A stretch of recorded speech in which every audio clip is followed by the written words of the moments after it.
Marcy, Skylight, Gray, Cliff, and Redfield done. Now the long walk back to the lodge. This is the 46 of 46 podcast Summit Sessions, where we'll talk all things Adirondack, backcountry, and beyond. It's 20 degrees out here, and day one of the Northfield Placid Trail is officially underway. We're coming up to the Aluska Lean-To, walking along the Cold River, and it is raging today. This is the 46 of 46 podcast October Sessions, where we'll talk all things spooky Adirondacks and more.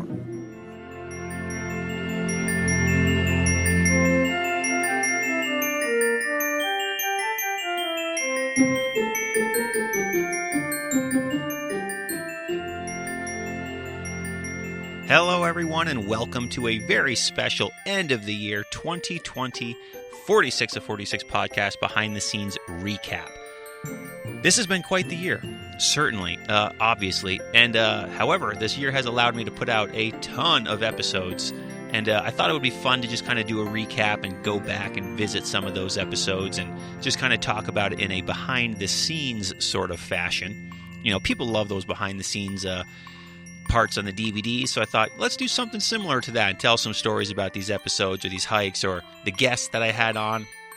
The show has grown tremendously here in 2020. Lots of new types of shows, new formats, tons of episodes. I only missed a few Fridays in the whole year, which for me is an enormous accomplishment. And I like to thank all of you for listening, whether you listened once or twice, or listen every week. I really appreciate it. It's amazing that you would deem the podcast that I put out to be worth your time in your busy schedules, and I really appreciate it. But on top of that, there's also an online store, and many of you have picked up merchandise from that store, so that's an even bigger thank you and praise that goes out to you guys for deeming this show worthy of even spending money on it. I can't thank you enough. Really appreciate it. I spend a lot of time putting this podcast together, and it's pretty much just for the love of the game. It's fun. It's fun to talk about hiking here in the ADK or the outdoors in general, or writing stories, being out on the trail, and kind of retelling those stories, so I really appreciate it. And for this episode, I'm just going to kind of dish. It's just me here in the studio, solo mission, just going to kind of talk about what this show was, what the episodes I did were, and just like some stories that may come to mind as we recap the year. And if you do like something that tickles your fancy that you haven't heard, well, great. You can go back and listen to the actual episode. So that will be fun. So let's just dive right into it. It's just going to be kind of freeballing it here on this end of the year 2020 recap. But the first episode that I put out this year, as you would guess, was a winter hiking episode back in January. Episode 29, Big Slide Revisited, the Winter Edition. So that was a really cold morning. It was negative temperatures when we started at the trailhead over at the garden. I believe we started around 5 a.m., I want to say. I hiked with Jonathan Zaharik, Kira, and Stefan, who you'll hear in other winter hiking episodes. And it was a great day. Started so early, very windy hiking up Big Slide. So cold. I remember my hands just completely being frozen to the bone and waiting to start that hike, because you got to be bold, start cold.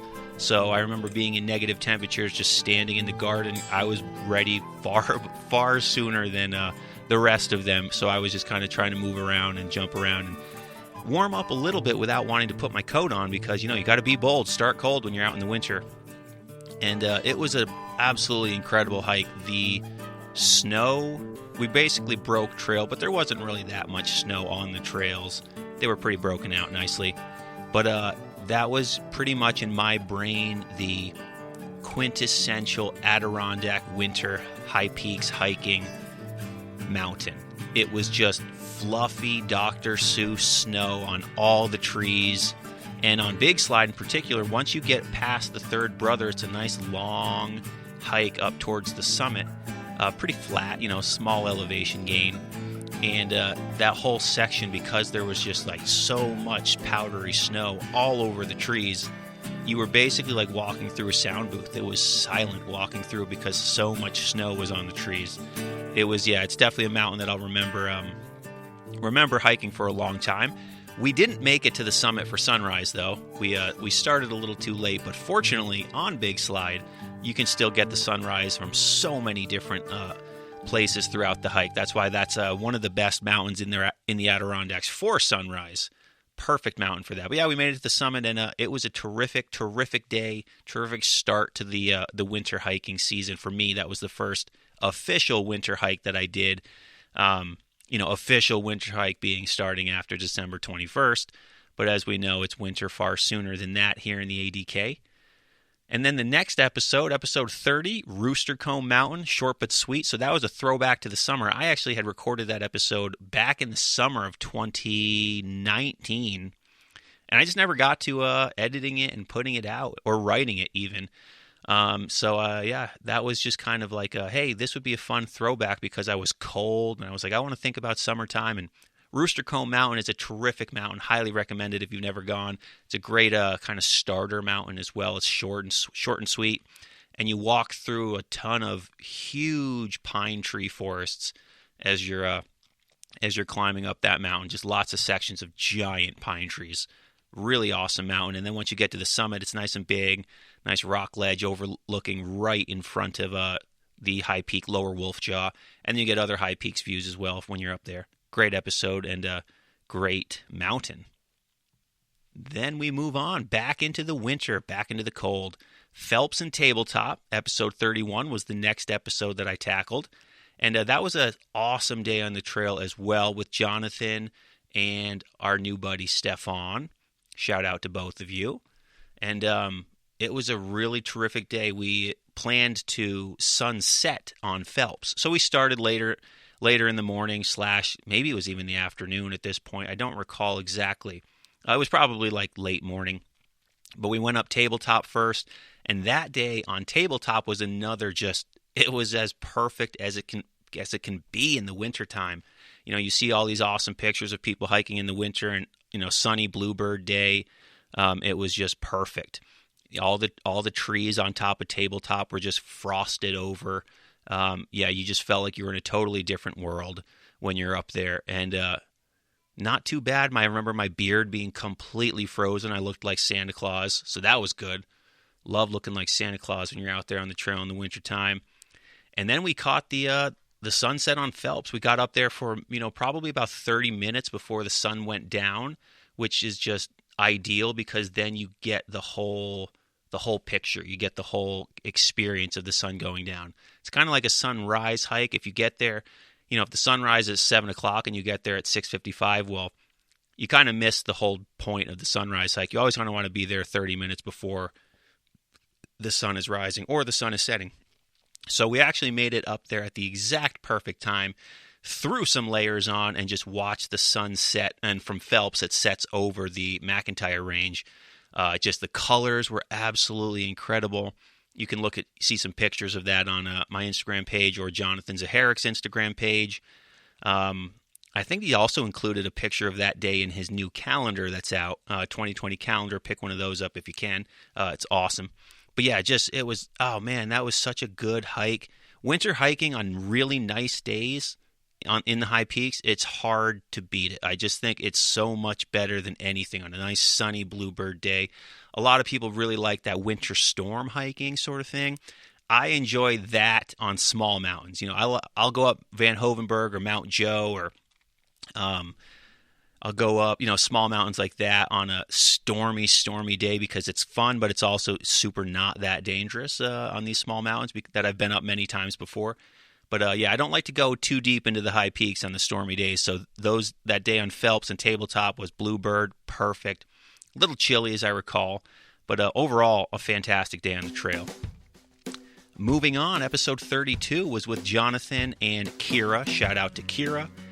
We did Marcy Skylight in Gray for Sunrise, which is currently in my brain my favorite winter hike that I've ever done.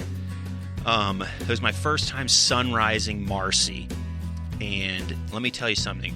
If you hike here in the ADK, or you don't, and you want to winter hike, please add that one time in your life. Yeah, it sucks waking up at midnight or 1 o'clock in the morning and starting hiking it. 2 o'clock in the morning or 1:30, whatever it was we started. But my God, I cannot stress enough how just absolutely magnificent it is up there with all the rock. Once you leave the tree line going up Marcy, and like everything is covered in rime ice and just that hard, icy snow, all the little vegetation and stuff is covered, and it just, you feel like you're in a completely different world. It just does not feel like planet Earth anymore. And then on top of that, as the sun started to come up behind us, once we were out of the tree line, we could start to see first light coming up. So you get those reds coming above the horizon, that dark maroon, and then it becomes a little yellowy and purpley. Dude, oh my God, I cannot stress enough. It is just fantastic. I say that is my favorite winter hike that I've ever done. So thanks to Mr. Jonathan Zaharik for inviting me along that day. It was one that I will remember until the day I die. Sunrise on Mount Marcy. Just add it to your list. It doesn't even have to be necessarily winter, but I think winter is just unbelievable there. So do it once in your life. Just bite the bullet, wake up early, because once you're hiking, you won't remember that you didn't get any sleep. And it's magnificent. And on Marcy, you're above everything else. It's the tallest mountain in the state. So especially on a clear day. I'll say that again too.